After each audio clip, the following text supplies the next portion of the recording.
अच्छे लोगों के साथ हमेशा बुरा क्यों होता है, गीता में श्री कृष्ण ने दिया है। अर्जुन को इसका जवाब श्री कृष्ण ने अर्जुन को जवाब देते हुए समझे है। ये बात लोगों को उनके कर्मों का फल हमेशा मिलता है। गीता सार में आपने महसूस किया होगा कि जो लोग अच्छे कर्म करते हैं वो परेशान रहते हैं, वही जो बुरे कर्म करते हैं वो खुशी से रह रहे होते हैं।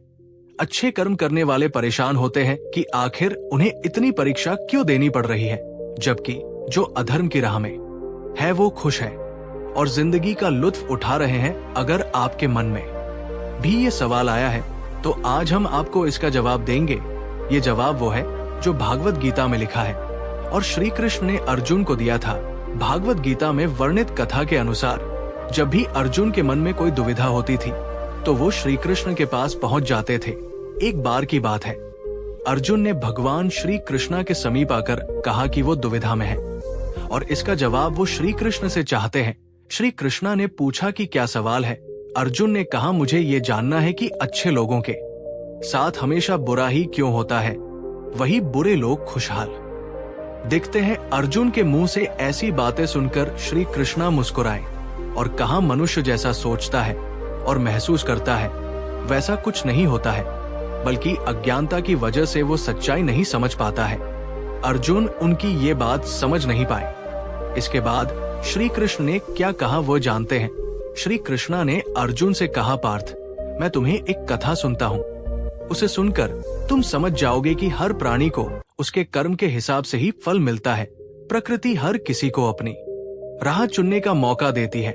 अब वो मनुष्य की इच्छा पर निर्भर करता है कि उसे अधर्म की राह चुननी है या धर्म की कथा शुरू करते हुए श्री कृष्ण ने कहा, एक नगर में दो पुरुष रहा करते थे।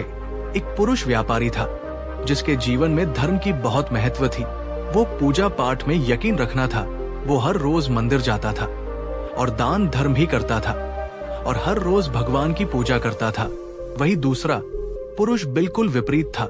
वो हर रोज मंदिर तो जाता था लेकिन पूजा करने नहीं, बल्कि मंदिर के बाहर से जूते चप्पल चुराने, उसे दान और धर्म से कोई लेना देना नहीं था। समय बिताता गया और एक दिन बहुत जोर की बारिश हो रही थी। इस वजह से मंदिर में पुजारी के अलावा कोई नहीं था।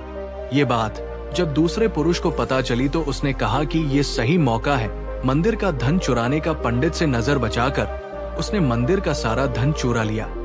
इस समय धर्म कर्म में विश्वास रखने वाला व्यक्ति भी मंदिर पहुंच, दुर्भाग्य से मंदिर के पुजारी ने उसे ही चोर समझ लिया और चिल्लाने लगे। वहां लोग एकत्र हो गए और उसे बहुत मारा। किसी तरह वो बचते बचते वहां से निकला तो दुर्भाग्य ने उसका साथ वहां भी नहीं छोड़ा। मंदिर के बाहर वो एक गाड़ी से टकरा गया और घायल हो गया। फिर वो व्यापारी लंगड़ाते हुए घर जाने लगा तो रास्ते में उसकी मुलाकात उस पुरुष से हुई जिसने मंदिर से धन चुराया था। उसने कहा, आज तो मेरी किस्मत चमक गई, एक साथ इतना सारा धन मिल गया। ये सब देखकर उसे बहुत धक्का लगा और उसने अपने घर से भगवान की सारी तस्वीर निकाल दी। कुछ सालों बाद दोनों पुरुषों की मृत्यु हो गई। उसके बाद जब दोनों यमराज की सभा में पहुंचे और भले पुरुष ने दूसरे व्यक्ति को देखा तो उसे बहुत गुस्सा आया। उसने क्रोधित होकर यमराज से पूछ ही लिया, मैं तो हमेशा अच्छे कर्म करता था, दान में विश्वास रखता था, उसके बदले जीवन भर मुझे अपमान और दर्द ही मिला और इस व्यक्ति को नोटों से भारी पोटली। आखिर ऐसा भेदभाव क्यों? इस पर यमराज ने कहा, पुत्र, तुम गलत समझ रहे हो। जिस दिन तुम्हारी गाड़ी से टक्कर हुई थी वो दिन तुम्हारे जीवन का आखिरी दिन था, परंतु तुम्हारे अच्छे कर्मों की वजह से तुम्हारी मौत सिर्फ एक छोटी सी चोट में बदल गई। तुम इस दुष्ट व्यक्ति के बारे में जानना चाहते हो। दरअसल इसके भाग्य में राजयोग था, मगर इसके कुकर्मों और अधर्म की वजह से वो सिर्फ एक छोटी सी धन की पोटली में बदल गया। कथा सुनने के बाद श्री कृष्ण अर्जुन से कहते हैं, पार्थ, क्या अब तुम्हें तुम्हारे सवाल का जवाब मिल गया? ऐसा सोचना कि भगवान तुम्हारे कर्मों को नजरअंदाज कर रहे हैं, ये बिल्कुल भी सत्य नहीं है। भगवान हमें कब क्या किस रूप में दे रहा है मनुष्य को समझ में नहीं आता है, मगर आप अच्छे कर्म करते रहे तो भगवान की कृपा हमेशा बनी रहती है। इसलिए अपने अच्छे कर्मों को बदलना नहीं चाहिए, क्योंकि उसका फल हमें इसी जीवन में मिलता है। इसलिए मनुष्य का फर्ज है कि वो हमेशा अच्छे कर्म करते रहे, क्योंकि श्री कृष्ण ने गीता में भी बताया है कि किसी के द्वारा किया गया कर्म बेकार नहीं जाता है, चाहे वो अच्छा हो या बुरा। हमारी ये प्रस्तुति अच्छी लगी हो तो वीडियो को लाइक और चैनल को सब्सक्राइब जरूर करें। धन्यवाद।